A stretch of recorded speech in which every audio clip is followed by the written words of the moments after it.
अभिवादन स्वीकार कीजिए ब्रजेश मिश्रा का। और आप देखना शुरू कर चुके हैं द डिबेट।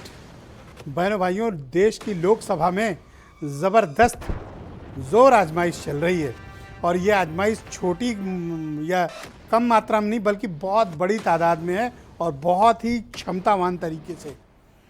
अविश्वास प्रस्ताव को लेकर लोकसभा के भीतर एनडीए और इंडिया का ज़बरदस्त कांटे की टक्कर चल रही है। एक वक्ता इधर से, एक वक्ता इधर से। लेकिन तकरीबन 2 घंटे की स्पीच के बाद, गृह मंत्री की स्पीच के बाद, भारतीय जनता पार्टी की तरफ से आत्मविश्वास और तेजी से लौटा है। राहुल गांधी की स्पीच ने कितना असर अपोजिशन पर डाला है, क्योंकि राहुल गांधी की स्पीच मोस्ट अवेटेड स्पीच में से एक रही है। क्या राहुल गांधी इम्पैक्ट छोड़ पाए? क्या होम मिनिस्टर उनको प्रॉपर रिप्लाई कर पाए? और अभी फाइनल बाकी है। कैसे? कल प्राइम मिनिस्टर बोलेंगे, तो जाहिर सी बात है कि अभी मामला खत्म नहीं हुआ, अभी ये मसला बहुत आगे जाएगा। और इस बार का अविश्वास मत इस देश की राजनीति के बड़े डिवीजन का भी इशारा कर रहा है। आज हमारी चर्चा का मुख्य केंद्र बिंदु यही होगा। बहन भाइयों, इस देश की लोकसभा में मैं आपसे कह रहा था कि नज़र रखने की ज़रूरत है देश की राजनीति पर। इन दिनों देश की राजनीति एक ऐसे चौराहे पर पहुंच गई है जहां उसे टर्न लेना है। ये टर्न किसके हक में होगा और किसके नुकसान में, इसका अध्ययन और विश्लेषण करने की आवश्यकता है। इसीलिए हम डिबेट करते हैं। डिबेट के जरिए हम किसी भी राजनीतिक दल की विचारधारा, आने वाले चुनाव में भारत के भविष्य को लेकर उसकी योजनाएं, उसकी नीयत क्या है, मुद्दों को लेकर उसकी सोच क्या है और इस देश की समस्याओं के बारे में उनकी ओपिनियन क्या है। इसीलिए संसद में बहस होती है, इसीलिए हम लोग भी डिबेट करते हैं। इन दिनों आज जो डिबेट चल रही है, मैं उम्मीद करता हूं कि हमारे अधिकांश दर्शकों ने आज की 2 मोस्ट हाई प्रोफाइल स्पीच सुनी होंगी। पहली मोस्ट अवेटेड स्पीच थी मॉर्निंग में दोपहर 12 बजे राहुल गांधी की 37 मिनट की स्पीच और तकरीबन 15 मिनट मणिपुर पर फोकस। राहुल गांधी आज पहले की तरह आक्रामक नहीं थे। हालांकि ये उम्मीद की जा रही थी कि राहुल मणिपुर घटना के बाद और जो कुछ भी भारत जोड़ो यात्रा के पश्चात और जो उनके डिस्क्वालिफिकेशन और फिर रेस्टोरेशन के दौरान हुआ, राहुल काफ़ी आक्रामक रहेंगे। लेकिन उन्होंने कहा डरने की ज़रूरत नहीं है, आज मैं हमले नहीं करूंगा, बस 2-3 गोला मारूंगा। एक प्रश्न यहाँ खड़ा होता है, इतने उपयुक्त मौके के बाद भी, इतना ज़बरदस्त फोरम मिलने के बाद पूरी देश की मीडिया, पूरे देश भर के लोग आंख लगाए बैठे थे, कान लगाए बैठे थे, राहुल क्या बोलेंगे। राहुल ने जब ये कहा वो हमला नहीं करेंगे, आक्रामक नहीं होंगे, तो ये लग गया कि राहुल गांधी आज हमलावर नहीं होंगे। उन्होंने कहा 1-2 गोले तो 1 ही 2 गोले दागे। लेकिन आज के इस अवसर को राहुल गांधी बहुत बड़े इवेंट के तौर पर तब्दील भी कर सकते थे। लेकिन अब ये उनके सलाहकार या वो तय करें कि उन्होंने आज ऐसा क्यों हुआ। लेकिन सदन के भीतर मणिपुर के मसले को लेकर राहुल गांधी आक्रामक रहे, इसमें कोई दो राय नहीं। राहुल गांधी ने मणिपुर के मुद्दे को लेकर भारत की सरकार और रूलिंग पार्टी बीजेपी पर बहुत ही करारा हमला किया। राहुल ने कहा कि भारत माता की हत्या हुई है, हिंदुस्तान की हत्या हुई। गृह मंत्री ने उनको जवाब दिया है। दूसरी हाई प्रोफाइल स्पीच, और बीच में स्मृति ईरानी की भी हुई। स्मृति ईरानी ने प्रतिपक्ष को घेरने में कोई कमी नहीं की और एक मुद्दा भी, कंट्रोवर्सी भी उठी, फ्लाइंग किस की। लेकिन गृह मंत्री की स्पीच के बाद राहुल और गृह मंत्री की स्पीच की अत्यधिक चर्चा हो गई। होम मिनिस्टर ने स्टेप बाय स्टेप जवाब दिया, 2 घंटे जवाब दिए, कश्मीर से लेकर मणिपुर तक, बीजेपी की राजनीति की और भविष्य की योजनाओं की। और इस बात को भारत के गृह मंत्री ने ओपनली एक्सेप्ट किया कि मणिपुर में जो कुछ भी हुआ वो शर्मसार करने वाला है। सरकार के तौर पर भी वो शर्मिंदा महसूस कर रहे हैं। मणिपुर के मुद्दे को लेकर विपक्ष ने पूरे मानसून सत्र के दौरान सत्ता पक्ष को घेरने में बहनों भाइयों कोई कमी नहीं की है। हर प्रकार से घेरा है, हर प्रकार से पकड़ने की कोशिश की है। लेकिन चूंकि सदन में समय सिर्फ उतना मिलता है जितने आपके पास मेंबर ऑफ पार्लियामेंट होंगे, जाहिर सी बात है कि इस पूरे अभियान में अत्यधिक समय किसको मिलेगा? नो कॉन्फिडेंस मोशन में बीजेपी और उनके गठबंधन को। क्यों मिलेगा? क्योंकि number of member of parliament के पास ज़्यादा है। लिहाजा विपक्ष अगर 2 बार बोलेगा, रूलिंग पार्टी के पास 4 बार बोलने का मौका है। इसलिए 2 लोग जब इधर से बोलते हैं तो 2 इधर से भी, 4 इधर से आते हैं। लेकिन मणिपुर की घटना के बहाने भारतीय जनता पार्टी द्वारा शासित केंद्र सरकार का पूरा पैथोलॉजिकल टेस्ट हो गया। जब भी नो कॉन्फिडेंस मोशन आता है बहनों भाइयों, और उस पर 25-30 घंटे सब दिन मिलाकर अगर चर्चा हो जाती है, तो 5 साल या 4 साल जितना भी पीरियड बीता है, सरकार का पूरा एक एक टेस्ट होता है। सरकार की योजनाओं को लेकर, सरकार के तौर तरीकों को लेकर, सरकार की राजनीति को लेकर ओपन फोरम होता है। और इस ओपन फोरम में जो चर्चा हुई है, निश्चित तौर पर बीजेपी को भी पता चल गया है कि उसके लिए 2019 जैसा आसान नहीं है। 24 का मुकाबला आसान नहीं है बीजेपी के लिए। ये उन्हें बात समझ में आ गई है। क्यों? क्योंकि इस बार संपूर्ण अपोजिशन एक है, यूनाइटेड। और उन्होंने वो ताकत दिल्ली सेवा अधिनियम बिल के दौरान भी दिखाई राज्यसभा में, और इन दिनों लोकसभा में भी आप उनकी तारतम्यता देख रहे हैं। विपक्ष की एकता भारतीय जनता पार्टी के लिए बहुत बड़ी चुनौती है। बीजेपी इसको आज स्वीकारती है, नहीं स्वीकारती है, एक अलग विषय है। पर आजकल मुद्दों के आधार पर बीजेपी को अपोजिशन घेरने में कामयाब हो जाता है। राहुल गांधी उनके लीडर हैं, इंडिया अलायंस है, और खास बात यह है कि सब पीड़ित पार्टियां हैं। कहीं ईडी गई हुई है, किसी के यहाँ सीबीआई लगी है, किसी के साथ इनकम टैक्स चिपका हुआ है, और किसी का बीजेपी के साथ बहुत ज़बरदस्त मतभेद है। ये सब इकट्ठा हो गए, लेकिन इसमें 3-4 न्यूट्रल प्लेयर हैं जो वक्त पड़ने पर बीजेपी की मदद कर देते हैं। जैसे बीजू जनता दल, इन्होंने दिल्ली सेवा अधिनियम में बिल में साथ दिया बीजेपी का। जगन मोहन रेड्डी की पार्टी है YSRCP, आंध्र प्रदेश में उनकी गवर्नमेंट है, उन्होंने दिल्ली सेवा अधिनियम पर बीजेपी का साथ दिया। TRS वैसे अपोजिशन के पक्ष में वोट देती है, लेकिन उनके साथ खड़ी नहीं है। इन आंतरिक मतभेदों के बावजूद विपक्ष के एक बहुत बड़े हिस्से को अपने साथ लाने में कांग्रेस कामयाब हो गई है।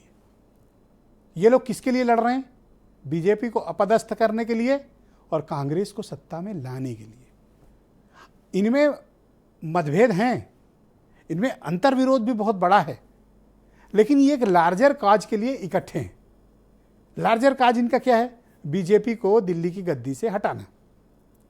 अब बीजेपी को 2 राज्य हैं जहां से सबसे बड़ी ताकत मिलती है, उत्तर प्रदेश जहां हम लोग हैं, गुजरात। ये बीजेपी के 2 ऐसे पावर हाउस हैं कि उसे कहीं नुकसान भी होता है तो भरपाई करने के लिए ये 2 बड़े अकाउंट उसके पास मौजूद हैं। लिहाजा अगला चुनाव बहनों भाइयों दिल थाम के बैठिए, बहुत ज़बरदस्त होने जा रहा है। इसीलिए मैंने पिछली डिबेट में भी कहा कि 2024 का इलेक्शन पे लोग किताबें लिखेंगे और अपनी आने वाली पीढ़ियों को और लोगों को बताएंगे कि उन्होंने 24 का इलेक्शन देखा है। क्यों? क्योंकि ये बहुत ज़बरदस्त मुकाबला है विपक्ष के लिए, डू और डाई। इस बार नहीं तो कभी नहीं, इस बार नहीं हुआ कभी नहीं होगा।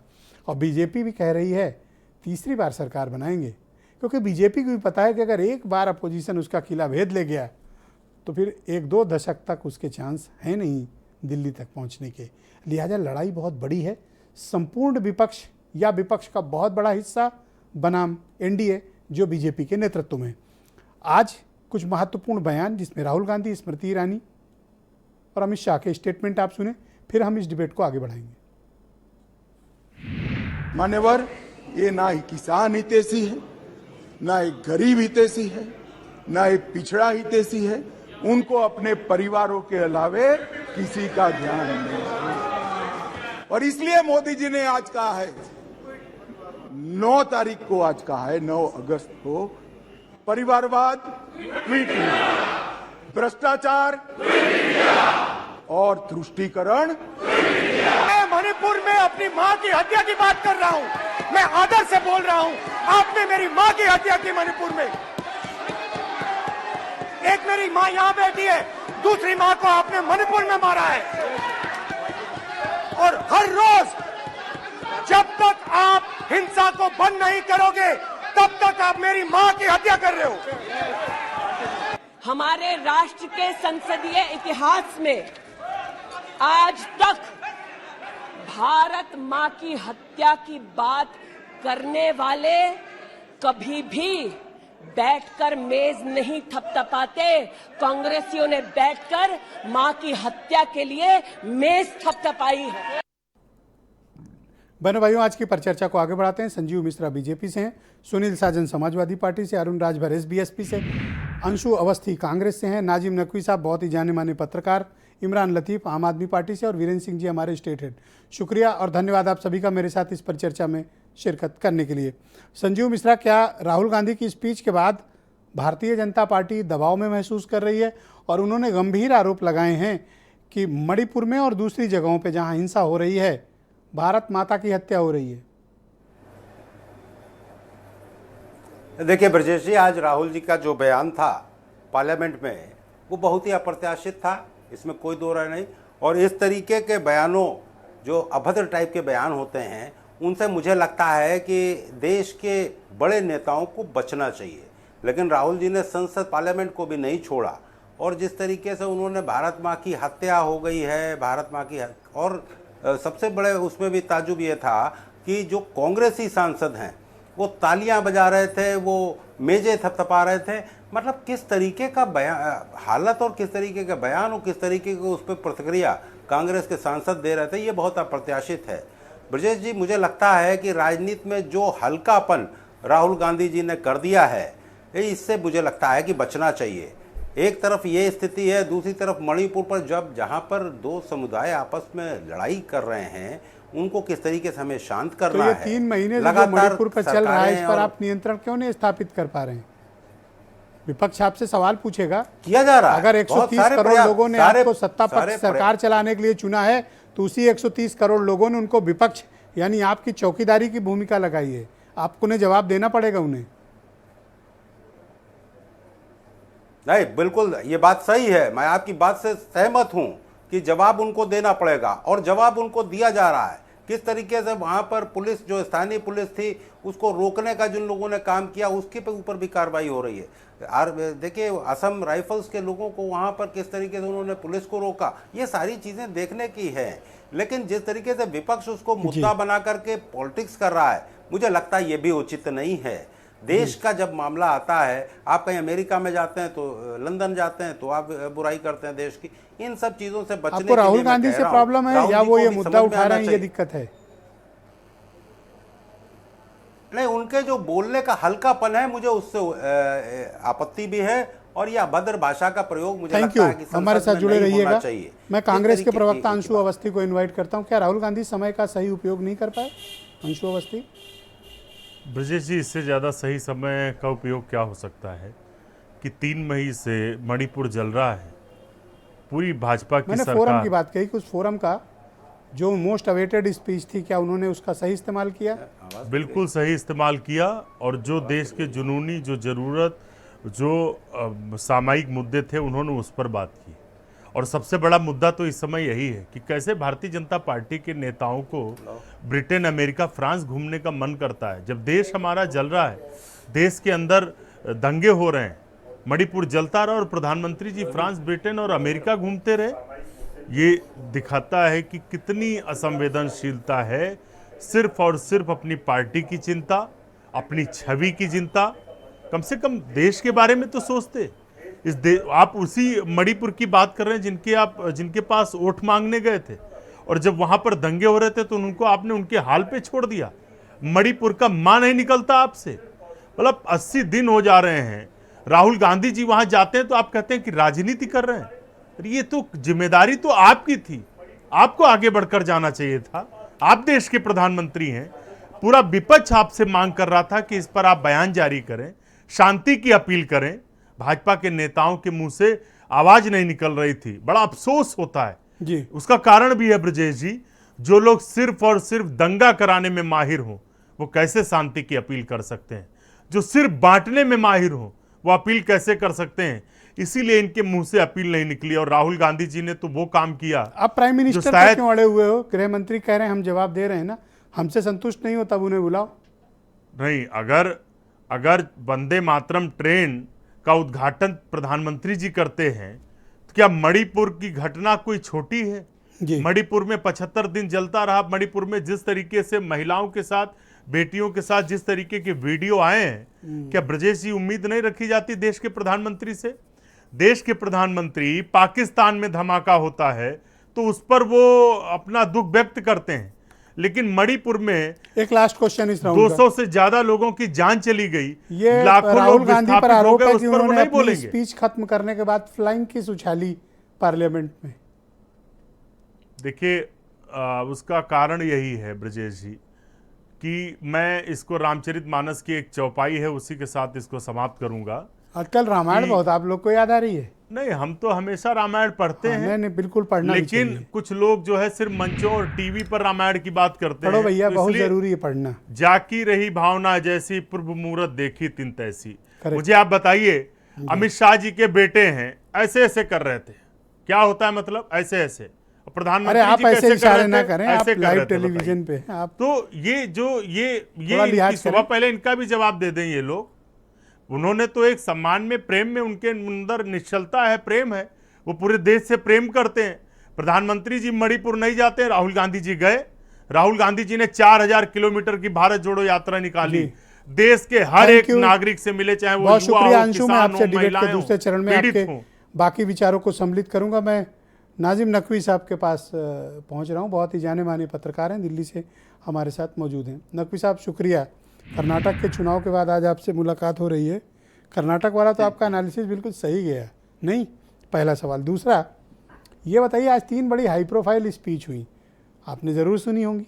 पहला most awaited Rahul Gandhi, next Smriti Irani, और तीसरी बड़ी लंबी और ताकतवर स्पीच दी होम मिनिस्टर ने, गृह मंत्री अमित शाह ने। जी तीनों का एनालिसिस मैं आपसे चाहता हूँ। देखिए, स्मृति ईरानी का तो मैंने नहीं सुना, इसलिए कि मैं ड्राइव कर रहा था। राहुल गांधी का सुना और अमित शाह का सुना, तो मुझे ये लगा कि अमित शाह के पास या सरकार के पास कुछ बताने के लिए नहीं है। कल भी रिजिजू ने जो कहा था उसमें उन्होंने ये तो बताया कि प्रधानमंत्री ने जो है वो हमको ये पहले से ही आदेश दिए हुए हैं कि 5 कैबिनेट मिनिस्टर और 7 राज्य मिनिस्टर जो हैं जी। वो जाएंगे और हर 15 दिन पे जाएंगे, लेकिन वो ये नहीं बता पाए कि पिछले 100 दिन से ज्यादा हो चुके हैं ब्रजेश जी, उसमें कहाँ कब गए कोई भी ऐसा मिनिस्टर या ऐसा दल जो है वो गया क्या मणिपुर? तो ये सारी चीजें सरकार दिखाता है कि सरकार के पास बताने के लायक मणिपुर में कुछ नहीं है। और राहुल गांधी ने जो कुछ कहा उसमें सिर्फ एक पॉइंट जो बहुत ठीक था, जिसको मणिपुर की सिविल सोसाइटीज भी बड़े दिनों से कह रही हैं कि आर्मी को दे दीजिए, प्रेसिडेंट रूल लगा दीजिए, आर्मी को दे दीजिए, 2 दिन के अंदर मणिपुर ठीक हो जाएगा। भाई क्या ऐसी मजबूरी है कि आपने देखा होगा पीछे बीरेन सिंह ने जो ड्रामा किया था रेजिग्नेशन फाड़ने का एक, तो वो सारी चीजें आपके सामने हैं, पूरी जनता पूरे देश के सामने है। क्या मजबूरी है कि बीरेन सिंह को वहां के ऊपर रखना बहुत जरूरी है? इसके पीछे एक तर्क दिया होम मिनिस्टर ने कि चीफ मिनिस्टर को हटाने का औचित्य इसलिए नहीं बनता क्योंकि वो हमारे साथ सहयोग कर रहे हैं। ये तर्क उन्होंने पार्लियामेंट में दिया। अरे आपके साथ सहयोग कर रहे हैं, मणिपुर में मतलब 100 दिन से जो है वो ये हालत बनी हुई है, उसका क्या कर रहे हैं? राहुल गांधी ने दिए गए वक्त का सही इस्तेमाल किया या उनसे और ज्यादा अपेक्षित था आज पार्लियामेंट में?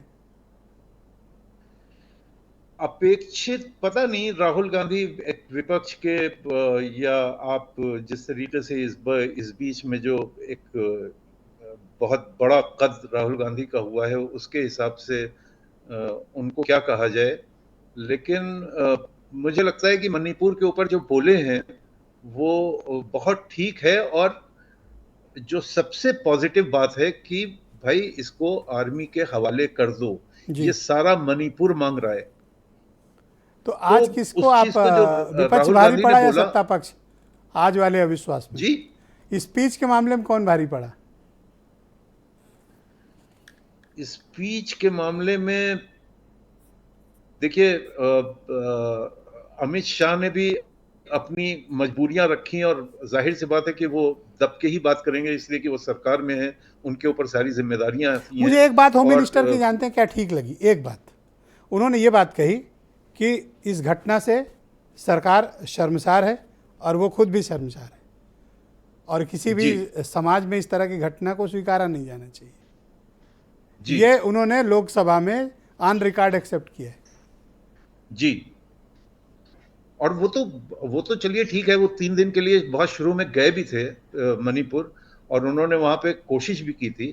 भाई सिर्फ सहयोग करना मतलब, आप ब्रजेश जी आप ये बताइए कि आपका कोई रिपोर्टर जो है वो किसी भी जगह के ऊपर रिपोर्ट ना कर पा रहा हो, रिपोर्टिंग ना कर पा रहा हो, लेकिन आपके हर फोन का जवाब दे रहा हो, आपके हर चीज, तो आप ऐसे रिपोर्टर को बर्दाश्त करेंगे क्या? जी जी, एब्सोल्युटली राइट, एब्सोल्युटली राइट। तो बीरेन सिंह को हटाना चाहिए इनको, क्या अब लेकिन ये नहीं हटा रहे हैं। इसके लिए अगर आपके पास समय है तो मैं आपको एक स्टोरी बताना चाहता हूँ। जी बिल्कुल, नेक्स्ट राउंड में मैं आपको टाइम दूंगा, आप वो निश्चित उस स्टोरी को बताइएगा।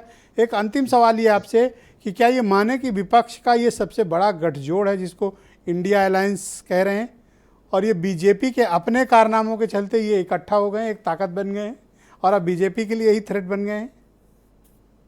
बिल्कुल, ये तो बिल्कुल सही बात है। आप ये बिल्कुल ठीक कह रहे हैं कि उनका जो गठजोड़ है, ये इंडिया जिसका नाम दिया है इन्होंने, वो बीजेपी और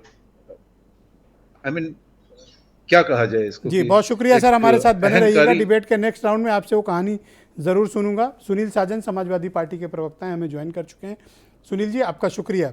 मैं उम्मीद करता हूं कि आपने होम मिनिस्टर की स्पीच और राहुल गांधी की स्पीच ज़रूर सुनी होगी। होम मिनिस्टर इस घटना की निंदा कर रहे हैं, शर्मसार भी हैं सरकार होने के नाते भी और गृह मंत्री होने के नाते भी। क्या आप उनकी स्पीच से और उनकी बातों से संतुष्ट हैं, उनके द्वारा दिए गए तर्कों से? देखिए ब्रजेश जी, क्योंकि पूरा देश ये चाह रहा था कि मणिपुर पर माननीय प्रधानमंत्री जी बोले। खैर चलिए, बीजेपी की तरफ से माननीय गृह मंत्री जी बोले हैं। अब आप ये कहेंगे कि क्या गृह मंत्री जी से हम लोग संतुष्ट नहीं हैं? सवाल इस बात का नहीं है। जब हमारे देश के एक राज्य में इस तरीके की घटनाएं हो रही हों, घर जलाए जा रहे हों, लोगों को मारा जा रहा हो, दो समुदाय आपस में लड़ रहे हों, तो मुझे लगता है कि माननीय प्रधानमंत्री जी की अपील माननीय गृह मंत्री जी की अपील से बेहतर होती। क्योंकि मुझे ऐसा लगता है, अब बीजेपी को लगता है कि नहीं लगता है, लेकिन मुझे लगता है कि अमित शाह जी से ज्यादा प्रभावशाली अपील माननीय प्रधानमंत्री जी की होती। अब क्योंकि वो अपना चेहरा छिपा रहे हैं, नहीं बोल पा रहे हैं, वो उनकी अपनी मजबूरी होगी। हाँ, गृह मंत्री जी ने एक बड़ी अच्छी बात कही। उन्होंने अच्छे मन से स्वीकार किया कि इस तरीके की घटनाएं सभ्य समाज या किसी भी समाज में स्वीकार नहीं है, और उन्होंने ये महसूस किया कि वो शर्मसार हैं।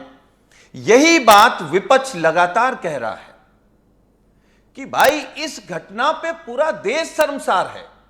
बीजेपी कही नहीं रही थी कि हम शर्मसार हैं, प्रधानमंत्री जी ने अभी नहीं कहा हम शर्मसार हैं। हम लोगों ने कहा कि यह घटना देश दुनिया ने देखी है, हमारे आपके लिए यह घटना मणिपुर में हो सकती है, लेकिन दुनिया के लिए यह घटना भारत में हो रही है। और जो बात राहुल गांधी जी ने कही है, क्या गलत कहा है कि मणिपुर में भारत मां की हत्या हो रही है, मणिपुर में भारत मां को जलाया जा रहा है, इसमें क्या आपत्ति है? क्या सच्चाई नहीं है? क्या मणिपुर इस भारत माता का हिस्सा नहीं है? आपके एक हाथ में चोट लग रही है तो क्या हम मान लेंगे कि ब्रजेश मिश्रा जी के चोट नहीं लग रही है? लोग कहेंगे नहीं नहीं, इनके तो हाथ में लग रही है, ब्रजेश मिश्रा जी के नहीं लग रही है। ये क्योंकि भारतीय जनता पार्टी इस समय बहुत परेशान है। और परेशान क्यों है, मैं बाईमानदारी इस बात को स्वीकार कर रहा हूं। मैं ये नहीं कह रहा हूं कि इंडिया प्रचंड बहुमत में आने जा रही है। कल क्या होगा ये देश की सम्मानित जनता तय करेगी, लेकिन जो एनडीए है वो नीचे की तरफ आ रहा है जनता के मन मस्तिष्क से, और जो इंडिया है वो ऊपर की तरफ जा रहा है। शुक्रिया आपका सुनील जी, लोगों के मन मस्तिष्क हमारे साथ जुड़े रहिएगा, डिबेट को आगे बढ़ाएंगे। ये मैं जी कंक्लूड करें, अगर कुछ कहना चाह रहे हैं 10 सेकंड आप कंक्लूड करें। मैं केवल एक जी जी जी जी जी मैं केवल एक बात कहूंगा कि भारतीय जनता पार्टी अपना घमंड छोड़े और ये दोहराना बंद करे कि मोदी ही जीतेंगे।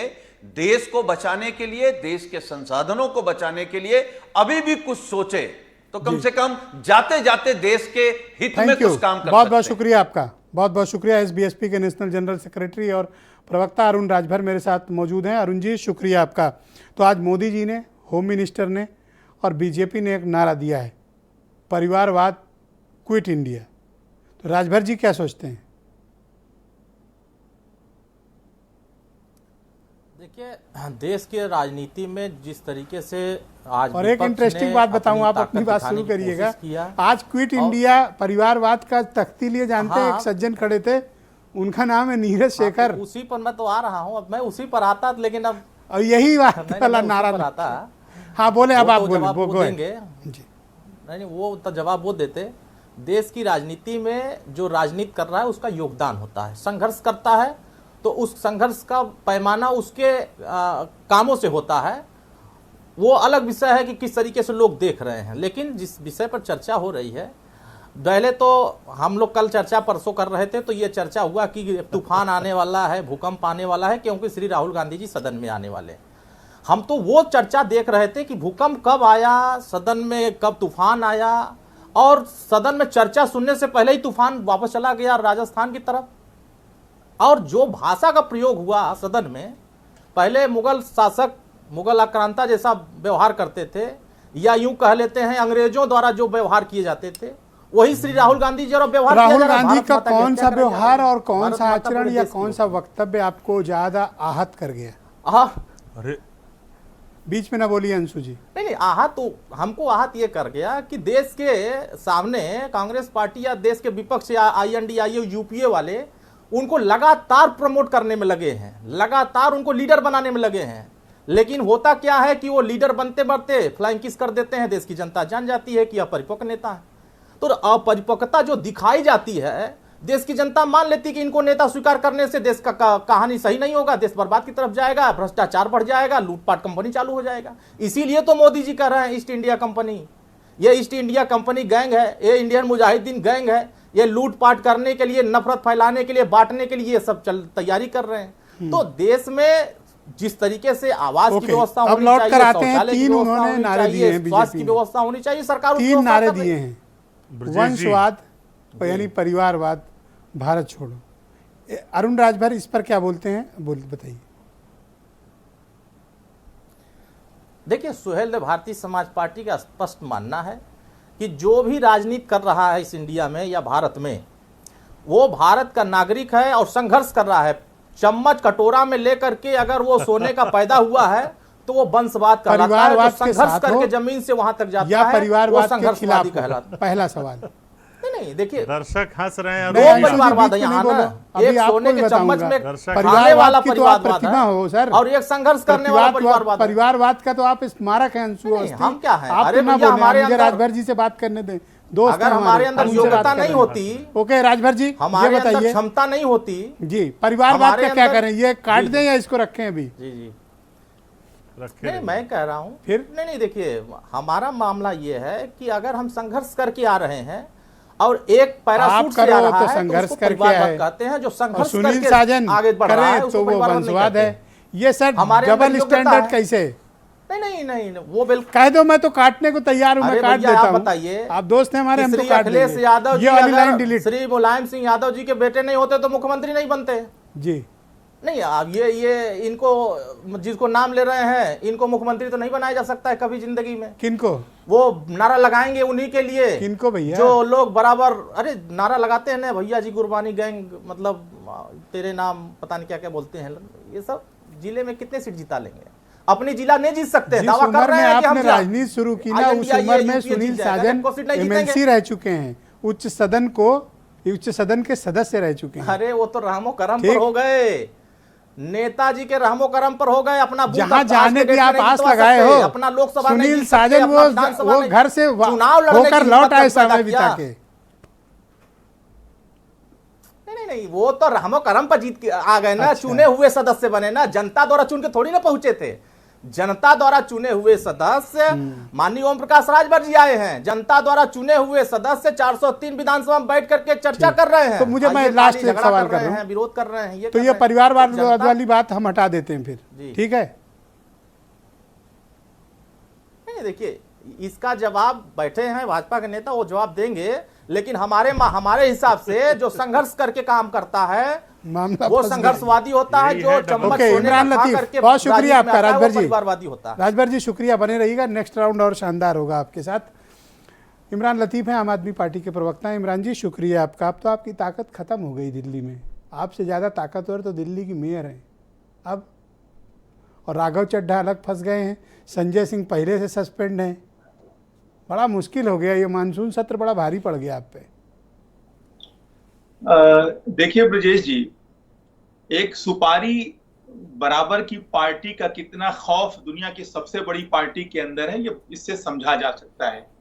चाहे वो माननीय संजय सिंह जी को टारगेट करने की बात हो, चाहे राघव चड्ढा जी जैसे सांसद को टारगेट करने की बात हो, इससे एक बात तो स्पष्ट हो गई कि जिस पार्टी को सदन के अंदर सुपारी बराबर की पार्टी बोला जाता है, देश की सबसे बड़ी पार्टी के एक मजबूत नेता के द्वारा, वो पार्टी इस सुपारी जैसी पार्टी से डरती। अच्छा, मैं देख रहा हूं कि आपकी पार्टी को इस सुपारी वाली बात बहुत बुरी लग गई है, नहीं?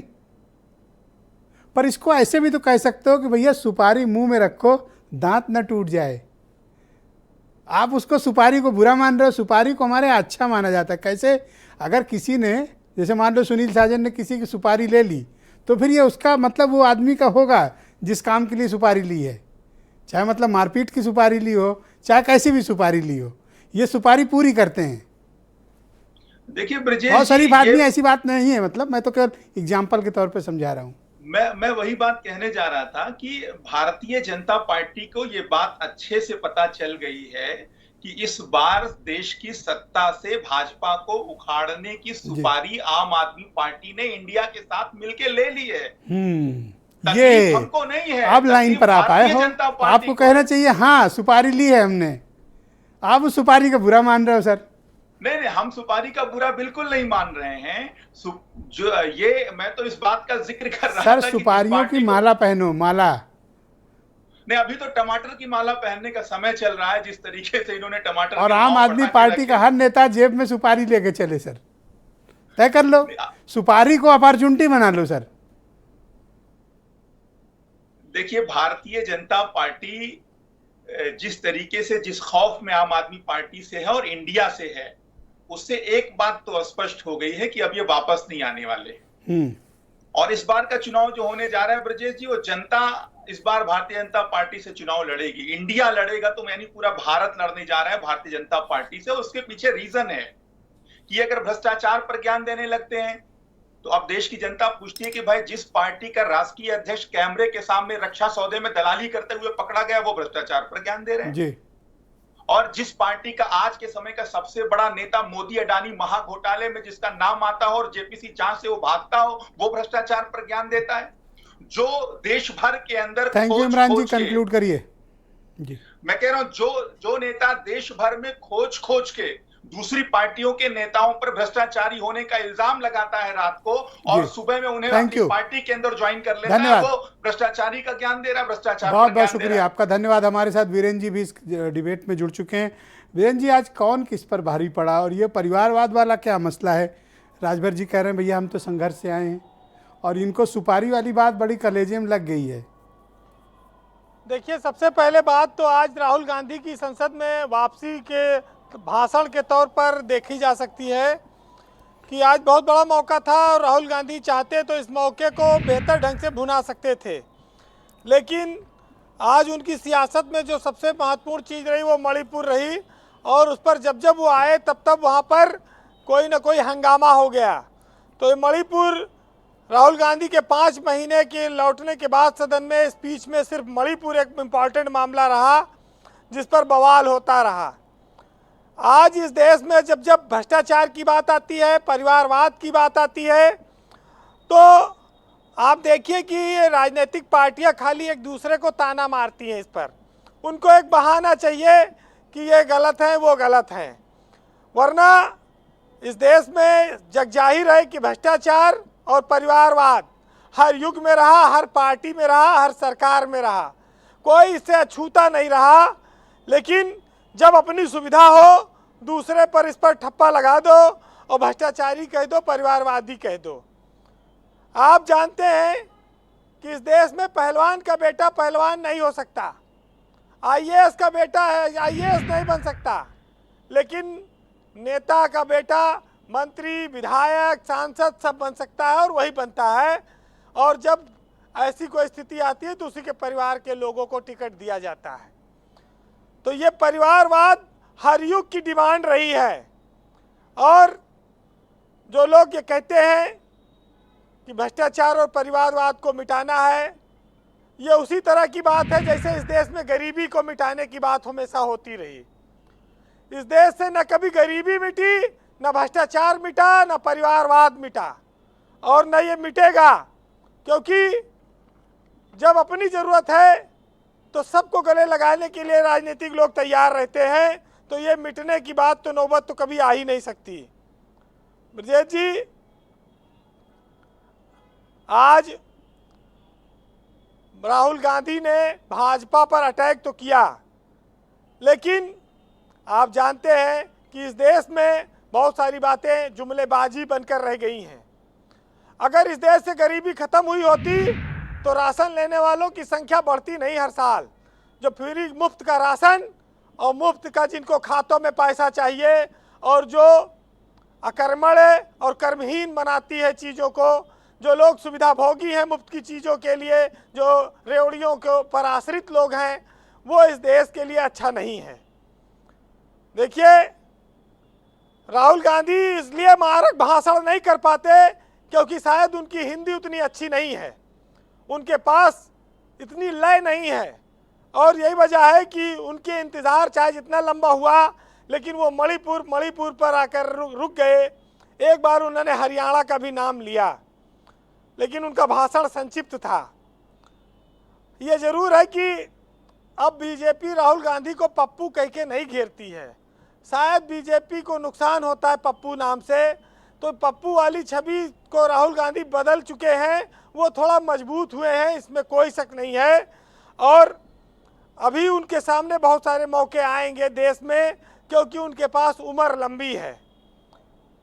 आज इस बात की भी तारीफ हुई है कि अमित शाह ने गृह मंत्री के तौर पर अपनी जिम्मेदारियों में ये बात स्वीकार की कि मणिपुर की घटना ने उनको तकलीफ दी, और उनकी सरकार की जिम्मेदारी है कि मणिपुर की स्थिति को सामान्य करे। एक बड़े नेता को ये बात स्वीकार करने चाहिए और इसमें कोई हर्ज भी नहीं है।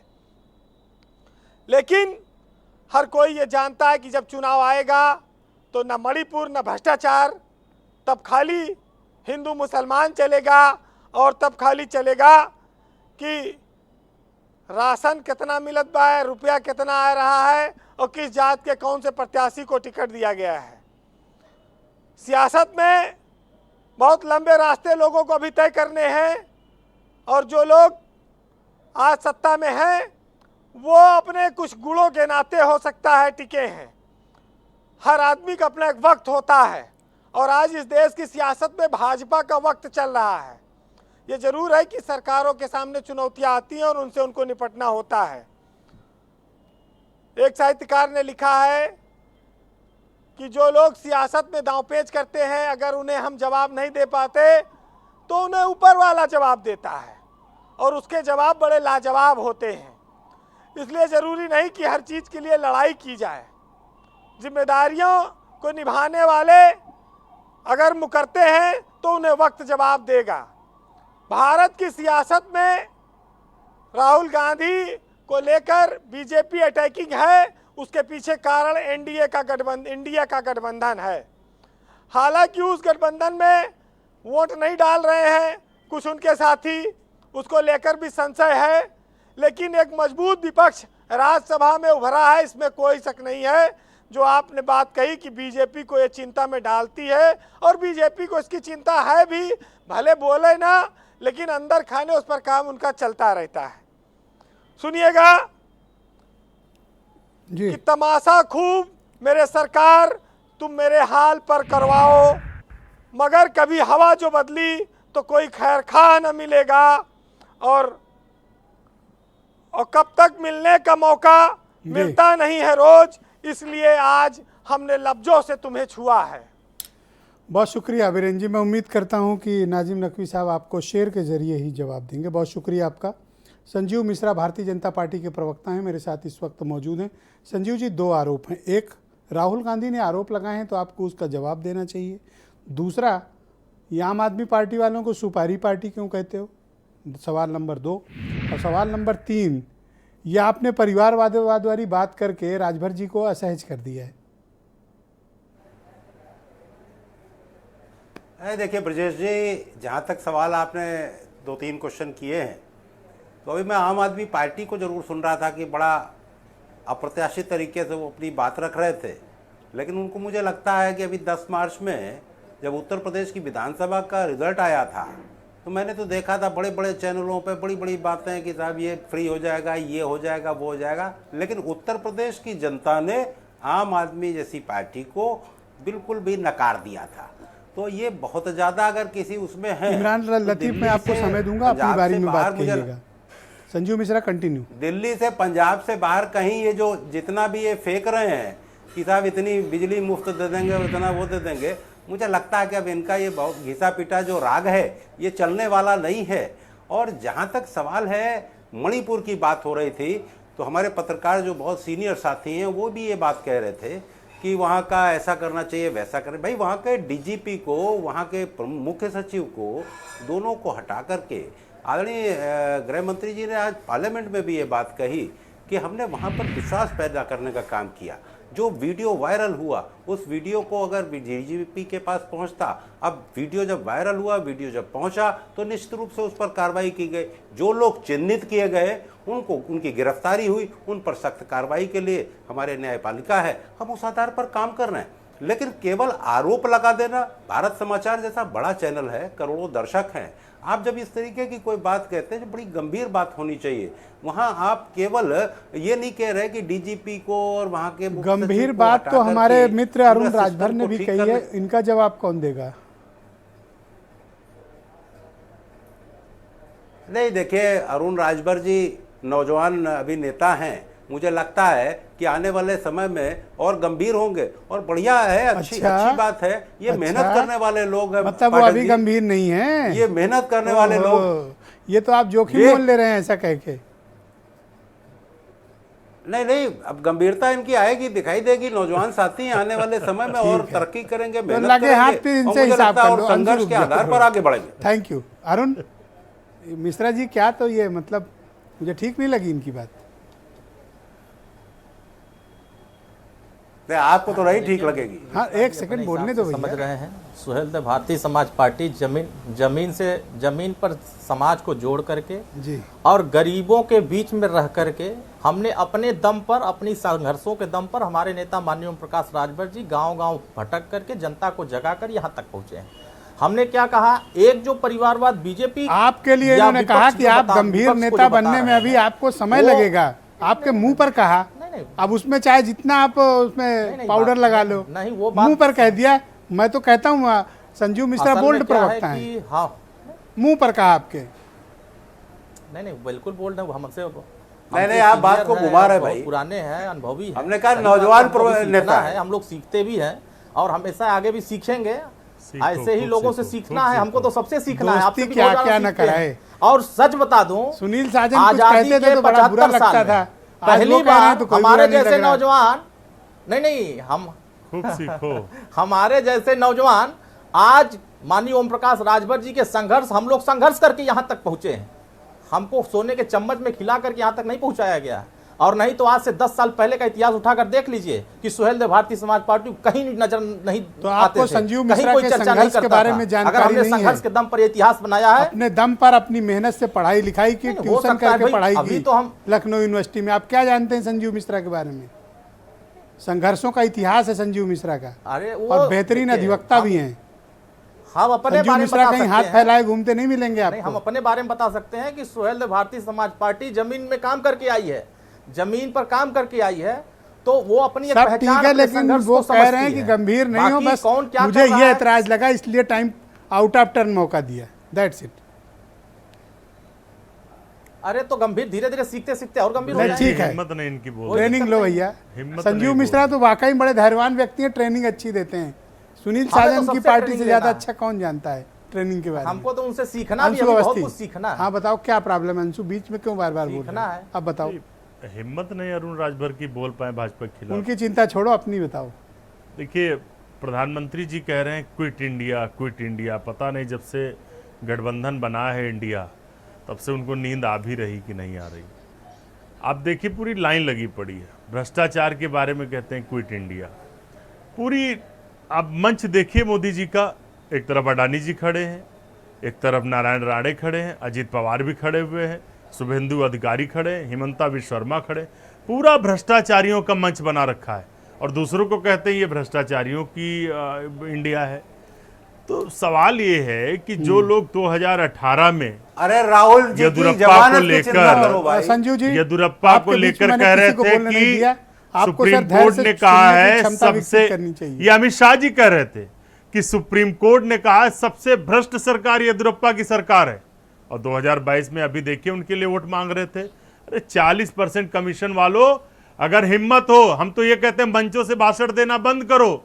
अगर हिम्मत हो तो सदन में बुलाओ, कराओ चर्चा भ्रष्टाचार पर। पूरी सीरीज निकलेगी भारतीय जनता अभी पार्टी कह रहे थे की जो मणिपुर लांड्री पर लगाई चर्चा है। कराओ, अब मणिपुर पर बात हो रही तो आप कह रहे साल हैं कांग्रेस भ्रष्टाचार जी, पे कराओ। एक दिन अरे सर पहले- 3 दिन टाइम मिला, जो चाहे बोलो। मैंने क्या कहा? नो कॉन्फिडेंस मोशन पर चर्चा सरकार का पूरा कंप्लीट बॉडी टेस्ट होता है। ब्रजेश जी, करो सर, कौन रोक रहा है? प्रधानमंत्री जी मंचों से कहते हैं भ्रष्टाचार के बारे में। अरे आपकी सरकार है, आपको गठबंधन करना होता है तो ईडी सीबीआई भेज देते हो, लेकिन भ्रष्टाचार शुभेंदु अधिकारी करेंगे तो अपनी लॉन्ड्री में डाल थैंक के यू, उनको बहुत शुक्रिया सरकार आपका बना लो। अंशु। डिबेट को ये आगे बढ़ाना, झूठे थोड़ा लोग वक्त का हैं, भी अभाव। बहुत बहुत झूठ धन्यवाद बोलने आपका। वाले लोग हैं। अब तो देश जान चुका मैं है, इनका नकवी एक साहब ही को काम आमंत्रित है। करता हूँ। बहुत बहुत शुक्रिया आपका। झूठे लेना, झूठे देना, झूठे भोजन, झूठ चबेना। इनका थैंक सिर्फ यू, झूठ बहुत काम। शुक्रिया नकवी साहब। नहीं, मैं ये आपको झूठे 2.5 की मिनट है जगह सर मेरे पास, भ्रष्टाचार आप कर लो कोई तो कहानी ठीक है। सुना रहे थे, आप बताएं सर। और कांग्रेस की बात बहुत ना बहुत करो। धन्यवाद नकवी साहब। 2.5 मिनट है सर आपके लिए। देखिए ब्रजेश, मणिपुर के ऊपर मैं बताना चाह रहा था आपको कि मणिपुर में जो एथनिक वायलेंस हुआ है, या कुकी जोमी और मैतेई में जो फ्रिक्शन बढ़ा है, और दोनों एक दूसरे से के जानी दुश्मन है। आज की डेट में 2 मणिपुर हैं, एक वैली का मणिपुर है, एक हिल्स का मणिपुर है।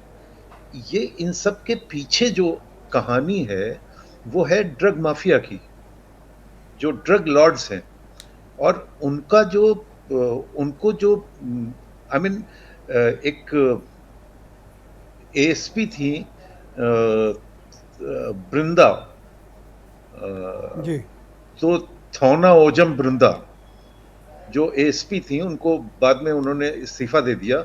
उन्होंने 2018 में एक आदमी को पकड़ा था, जोऊ करके, जो बीरेन सिंह की दूसरी बीवी का राइट हैंड मैन था, और उसको उन्होंने नारकोटिक में पकड़ा था, रंगे हाथों पकड़ा था, जिसमें बाद में उनके ऊपर यह भी दबाव डाला गया कि आप इनको निकाल दीजिए, इनको मतलब दोष मुक्त कर दीजिए, और इनकी बीवी और बेटे को के ऊपर सारा दोष मढ़ दीजिए।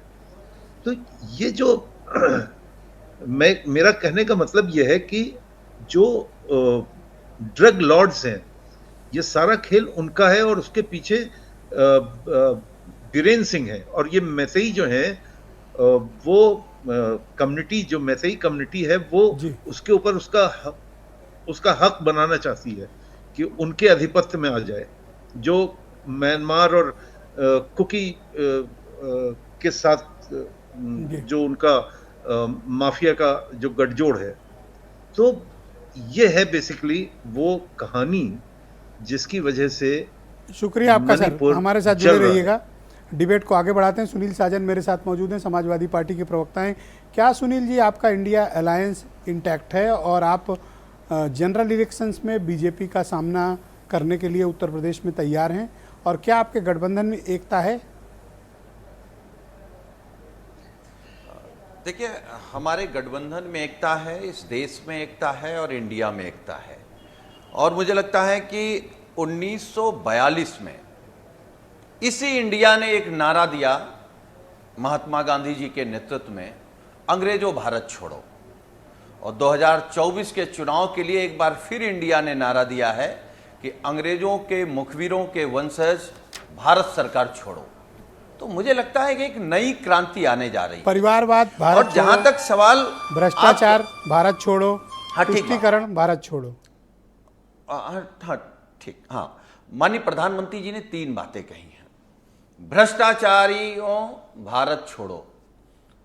तो क्या जो इंडिया गठबंधन है और जो एनडीए गठबंधन है, सबसे ज्यादा भ्रष्टाचारी कहां है? माननीय प्रधानमंत्री जी किसको कह रहे हैं? परिवारवाद की बात पर अभी जो राजभर जी के पार्टी के प्रवक्ता बैठे हैं वो कुछ नहीं बोल पाए। अरे अभी भाजपा इनके साथ क्या करेगी आप देखिएगा। भाजपा ने तो ये सोचा कि इनका समाज इनके साथ है, इनका समाज इनकी 13वीं इनकी अंतिम संस्कार इनको श्रद्धांजलि दे रहा है राजनीतिक तौर पर। तो इनके साथ है कौन? राजभर जी, 2 पैसा इनके देते हो। बेटे। अभी तो इसका proof मेरे पास है। माननीय मुख्यमंत्री जी इसका का मतलब ये परेशान हो रहा है। झंडा अभी देते तो हो, स्वागत टोपी देते हो, करेगा। गमछा समाजवादी देते हो, पार्टी कहते का हो लोग कि परेशान हो स्वागत ये करेगा। हमारे लिए लोग हैं। अबे सारे आम ठीक आपके बात कार्यालय में हमने पकड़ा था ऐसे ठीक लोगों बात को। है। हम जानते हैं। ये सब दलाल अभी लोग हैं आप जिसको दिल्ली आप से लोग स्वागत पैसा देते करा हो। के आए हैं, अभी यूपी वाला स्वागत हमारा वो हुआ क्या नहीं करेंगे? है। आप करवाते अभी हो ये यूपी सब। में भी स्वागत होगा। अच्छा, संजीव जी कह रहे थे, बड़ी अच्छी बात कह रहे, राहुल जी को कह रहे, सलाह दे रहे थे। अरे देश के मुद्दों के साथ तो आप खड़े होइए। आप भ्रष्टाचार की बात कर रहे हैं, परिवारवाद की बात कर रहे हैं, तुष्टीकरण की बात कर रहे हैं। आप तीनों सबसे ज्यादा आप में हैं। माननीय गृह मंत्री जी ने कहा किसानों को धोखा कौन दे रहा है? जी, किसान Thank you. सबसे बड़ा आंदोलन इसीलिए किसकी सरकार लगातार के खिलाफ किया? 2017 से गरीबों ने सबसे जनता सबसे उत्तर ज्यादा प्रदेश किसके के आपको खिलाफ जवाब दे आंदोलन रही है। किया? और उत्तर पिछड़ों प्रदेश का की आरक्षण जनता कौन छीन रहा 2017 है? से लगातार आपको देखिए, जवाब दे रही है। इंडिया आपकी ही समझ में नहीं आ जीतेगा रहा। और 2017 इंडिया में इंडिया आपका को काम बचाएगा बोलता था, और आप आज क्या लोगों हो को गया? सही रास्ते पर आज ले आखिर जाएगा। क्या स्थिति हो गई? बहुत बहुत धन्यवाद। और जो जिनका हमारा 2017 नारा में है, काम बहुत बहुत बोलता था, शुक्रिया। अंग्रेजों के उनकी आज मुखबिरों स्थिति के क्या हुई? वंशज 50 के नीचे 47 पे आ गए 2024 थे। में भारत तो सरकार कहने का मतलब छोड़ो। बहुत साफ है। जिस पर आप ही तरीके देखो, समाजवादी पार्टी अप्रिशिएट गलतफहमी करना में है, चाहिए नीरज उसका शेखर परिणाम को। उनको धन्यवाद, लगातार मिल रहा है। धन्यवाद। मुझे लगता है आने में भी थैंक यू, मिलेगा। थैंक और यू, 2024 बहुत बहुत धन्यवाद, चुनाव में बहुत बहुत धन्यवाद, समाजवादी पार्टी का बहुत खाता बहुत नहीं चल धन्यवाद, रहा। थैंक ये भी यू, देख लीजिएगा। धन्यवाद। लेकिन अप्रिशिएट करना चाहिए नीरज शेखर की ऑनेस्टी को। उन्होंने प्रदर्शन किया और परिवारवाद के खिलाफ तख्ती उठाई, ये अप्रिशिएट किया जाना चाहिए। कम से कम राजनीति में शुचिता भी है और ईमानदारी भी है। कम से कम एक व्यक्ति ने परिवारवाद का विरोध किया, खुला विरोध किया, नीरज शेखर ने। इमरान मलिक मेरे साथ मौजूद हैं, इमरान लतीफ़, सॉरी। तो इमरान साहब, आप कुछ कहना चाह रहे थे, बीच में मेंशन कर रहे थे। अब आपके पास समय, आप बोल सकते हैं, 1 मिनट बोलें आप।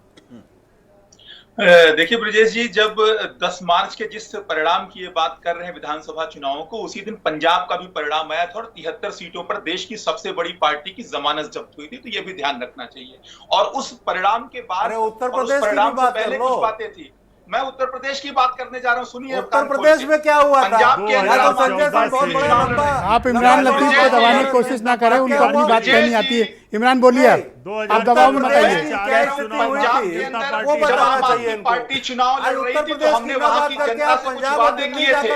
उत्तर प्रदेश में भारतीय जनता पार्टी ने भी उत्तर प्रदेश की जनता से वादे किए थे। इन्होंने उत्तर प्रदेश की जनता से वादा किया था वो कि बिल्कुल किसानों को स्पष्ट फ्री है। में बिजली देंगे। आम आदमी हमने पार्टी पंजाब का की कहीं जनता पता से नहीं वादा चलने किया वाला था है। कि हम वहां उत्तर प्रदेश 300 यूनिट में बिजली खाता फ्री नहीं देंगे। खुलने वाला। हम उत्तर सरकार के प्रदेश में अंदर आते हैं, जमानत हम नहीं अपने बचने वादे वाली। को पूरा ओके। करते हैं। आज 300 यूनिट बिजली फ्री थैंक यू। मिल रही है। इमरान, एक सवाल है मेरे सदन के पास। अंदर। इमरान, ब्रजेश एक जी, सवाल है। ब्रजेश, इमरान, एक सवाल है। उत्तर प्रदेश में जमानत थैंक नहीं यू। बचने वाली, संजीव जी ये ध्यान बीच में रखना। नहीं, संजीव चुनाव जी। भारतीय जनता इमरान, पार्टी हार चुकी है। ये सुपारी वाला क्या करें फिर? इसको कैंसिल करें या रखें?